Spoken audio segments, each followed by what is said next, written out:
അപ്പോൾ സുഹൃത്തുക്കളെ അതാട്ടോ നമ്മളെ റൗണ്ട് റിങ്ങാണ്. മുമ്പത്തെ പേർക്കൊക്കെ പിന്നെ റൗണ്ട് ഫില്ലർ കൊടുക്കലുണ്ട്. ഇപ്പോൾ അപൂർവമായിട്ടാണ് കൊടുക്കൽ. നമ്മൾ ഈ പേർക്ക് 2 ഫില്ലർ സിറ്റ് ഔട്ടിൽ റൗണ്ടായിട്ട് കൊടുക്കണം. അപ്പോൾ അതിന് റൗണ്ട് റിങ് ഒടിച്ചിട്ടുണ്ട്. അപ്പോൾ അത് കാണാൻ കണ്ടങ്ങളത് 6 ഇഞ്ചിൻ്റെ റൗണ്ടാണ്. ഇങ്ങനെ ഉള്ളിലേക്ക് വളച്ച് വെക്കണം കേട്ടോ. സാധാരണ ഇപ്പോൾ എല്ലാ റിങ്ങും ഇപ്പോൾ റെഡിമെയ്ഡ് റിങ് വാങ്ങുകയാണെങ്കിൽ പോലും അതിൻ്റെ ഈ കൊക്കാൻ ഉള്ളിലേക്ക് വളക്കുക. ചിലപ്പോൾ അത് ലിൻ്റിൻ്റെ റിങ്ങാണ് 4 ഇഞ്ചിൻ്റെ, ഒക്കെ ഉള്ളിലേക്ക് വളച്ചിട്ടുണ്ട്. ഇതാണ് ഞങ്ങളത് ബീമിൻ്റെ റിങ്ങാണ്, ചെറിയ ബീമുണ്ടാകും. അപ്പോൾ ഇതിങ്ങനെ ചെയ്യാനുള്ള കാരണം എന്താ വെച്ചാൽ റെഡിമെയ്ഡ് വാങ്ങുകയാണെങ്കിൽ ലെവലായിട്ടൊക്കെ ഉണ്ടാകും. അത് മാത്രമല്ല റെഡിമെയ്ഡ് റിങ് എന്ന് പറഞ്ഞിട്ടുണ്ടെങ്കിൽ അൺസൈസ് കമ്പനി കമ്പനിയിൽ നിന്ന് ഒഴിവാക്കി വിടുന്ന കമ്പി വെച്ചിട്ടാണ് ഒരു റിങ് കുറച്ച് വരുന്നത്. അപ്പോൾ അത് നമ്മളെ ഇവിടുത്തെ എഞ്ചിനീയർ പ്രത്യേകം അമൗണ്ട് പറഞ്ഞതാണ് റിങ് ഒടിച്ച് ചെയ്യണം, അതിനനുസരിച്ചുള്ള റേറ്റുകൾ പറഞ്ഞോളൂ. നമ്മൾ ഒടിച്ചിട്ടുണ്ട് അതിൻ്റെ വൃത്തി പോലെ ചെയ്യുന്നുണ്ട്. ഇങ്ങനെ ആരെയും ചെയ്യലുണ്ടോ ഇതിൻ്റെ അഭിപ്രായം പറഞ്ഞോളിട്ടോ. ഓക്കെ,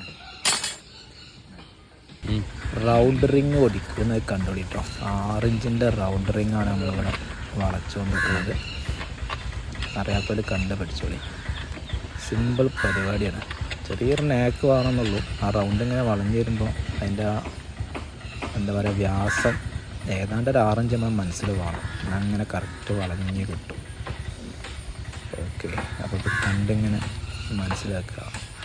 6 ഇഞ്ച് വ്യാസം നമ്മളിങ്ങനെ കണ്ട് മനസ്സിൽ വെച്ചിട്ട് അങ്ങനെ ലിവർ കൊണ്ട് അങ്ങനെ കുത്തി വളച്ച് കൊടുത്താൽ മതി. സംഭവം സിമ്പിളായിട്ട് അങ്ങനെ പോരും.